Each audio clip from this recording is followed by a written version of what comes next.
нарушений нет. Такую оценку изучению родных языков в Башкортостане, который ведется по 11 языкам, дал прокурор республики Владимир Ведерников, когда он выступал перед депутатами Государственного собрания республики. Обсудим тему прямо сейчас вместе с гостем программы «Интервью». Сегодня с нами Эльвира Айткулова, вице-спикер башкирского парламента, председатель президиума Всемирного Курултая Башкир. Эльвира Ринатовна, здравствуйте.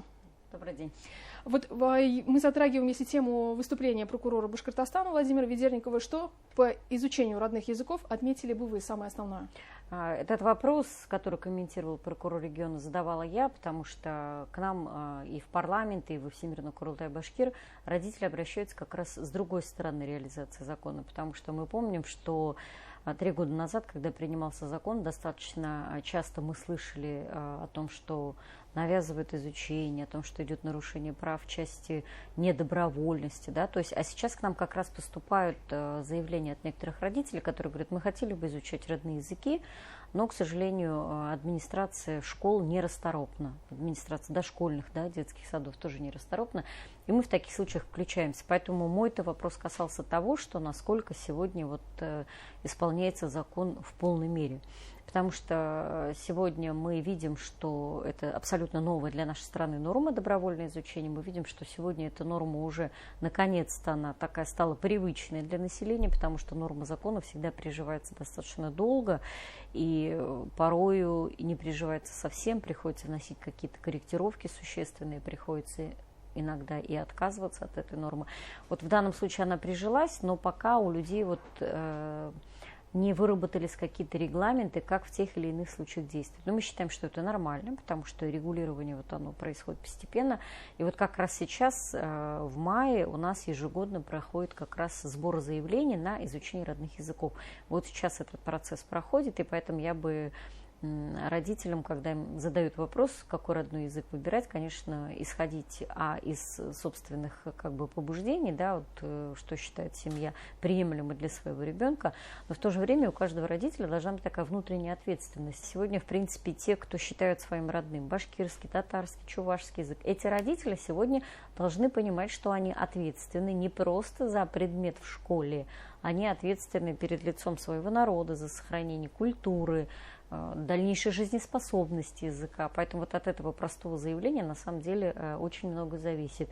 Зависит и количество часов, да, зависит и нагрузка конкретного преподавателя в школе. Поэтому, когда мы в статью 44 вводили изменения о том, что родители являются полноправными участниками образовательных отношений, вот сегодня мы, в принципе, видим в полной мере реализацию.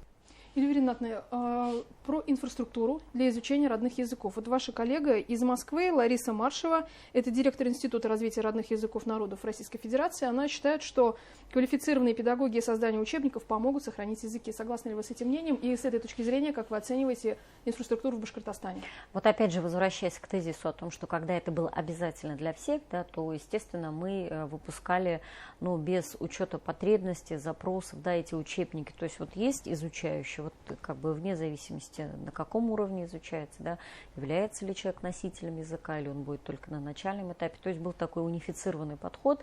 Я думаю, что мы в эти годы очень сильно потеряли, может быть, в части, нет уже конкуренции, человек все равно будет учить, и поэтому к этому все относились так, что бюджетные деньги будут выделены, учебники будут выпущены, учителей будут готовить.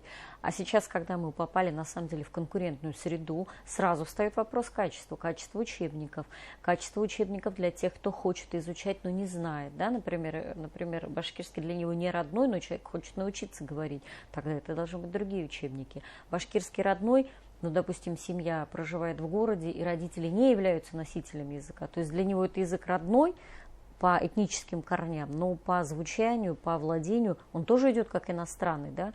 Или семья, в которой все общение ведется на башкирском языке, соответственно, это совсем другой учебник. Поэтому, конечно, сегодня, когда мы этот механизм для себя уже поняли, нужны заявления, нужно волеизъявление, есть конкуренция. Сегодня мы начинаем работать над качеством. Учителя сегодня, прямо скажем, конкурируя между собой, сегодня учителя родных языков должны так вести уроки, чтобы ребенок, придя на урок, сказал: ой, так классно, я к вам еще приду.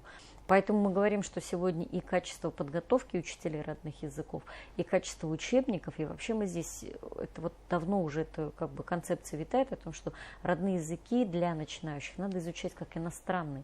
Потому что вот английский язык мы тоже в советский период, да, у нас были такие учебники зубодробительные, да, мы учили там инфинитив, да, а сегодня все учебники построены именно на разговорной речи, научить человека говорению.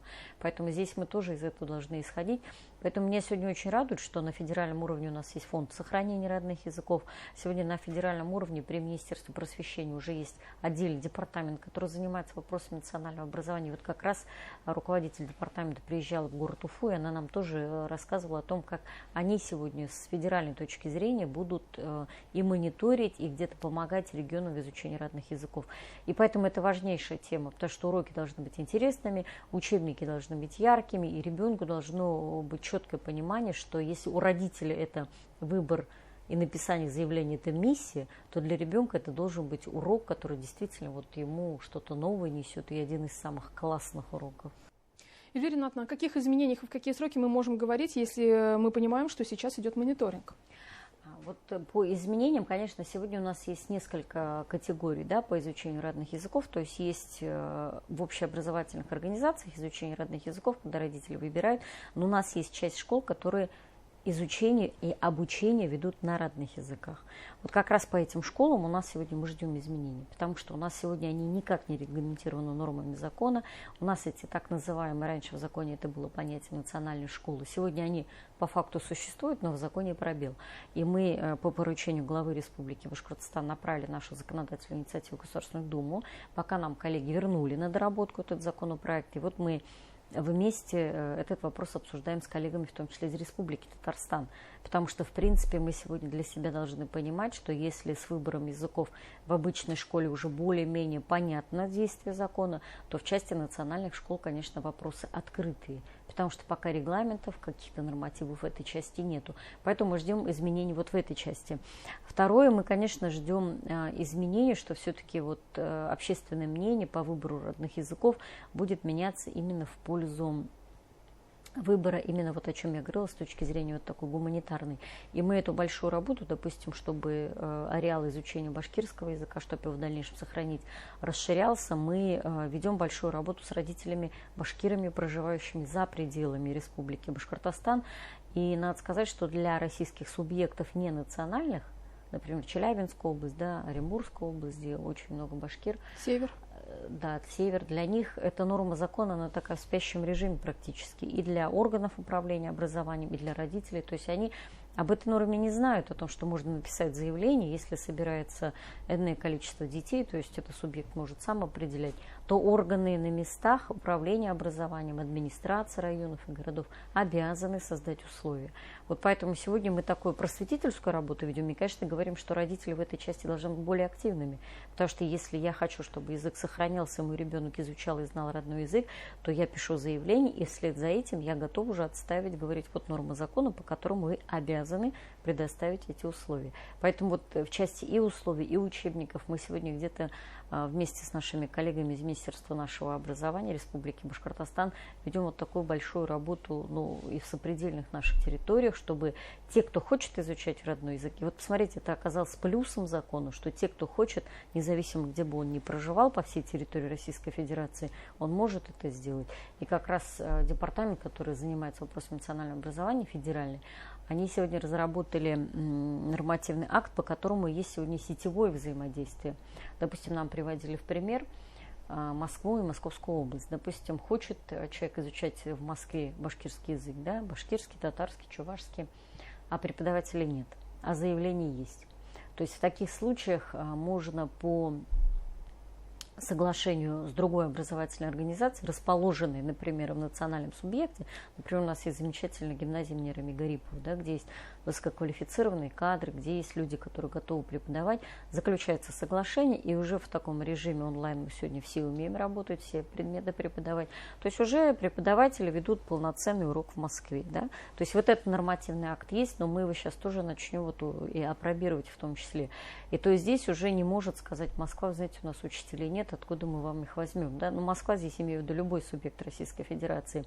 А что касается учебных пособий, учебников, здесь уже регионы сами подключаются изучается, потому что мы в прошлом году совместно с Министерством образования очень много новых учебников, вот везде, где живут башкиры, мы отвезли, в руки дали, и сегодня количество учебников превышает в этих субъектах количество детей, которые вот, то есть сегодня изучают, да, то есть надо те, у кого-то есть искра желания, надо помогать изучать.